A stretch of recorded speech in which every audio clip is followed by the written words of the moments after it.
Pourriez-vous nous expliquer qu'est-ce qu'une canicule?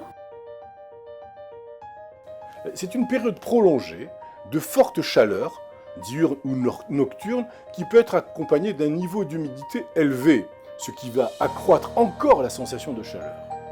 Elle survient généralement lorsque dans un secteur donné, l'amplitude thermique entre le jour et la nuit s'affaiblit pendant au moins 72 heures consécutives, la chaleur s'accumulant plus vite qu'elle ne s'évacue par convection ou rayonnement.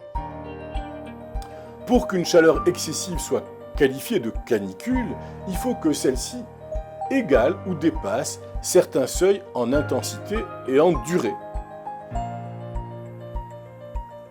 Donc, une canicule, vous l'avez compris, est une vague de chaleur très forte qui se produit la plupart du temps en été et qui dure plusieurs jours et plusieurs mois.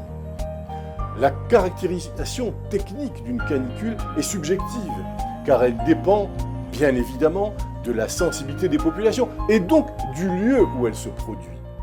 En Europe de l'Ouest, il est considéré qu'une canicule correspond à une température de nuit supérieure à 18-20 degrés centigrades et une température de nuit supérieure à 30 de jour, supérieure à 30-35 degrés centigrades.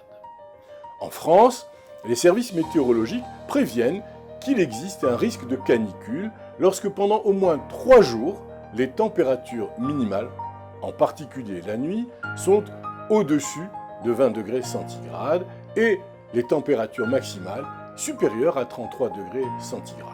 Mais, bien évidemment, nous nous intéressons à la canicule parce que la canicule est l'élément essentiel de la cause de notre sujet médical, c'est-à-dire la déshydratation. En particulier, chez les enfants, les adultes pourront être touchés, mais essentiellement chez les personnes âgées.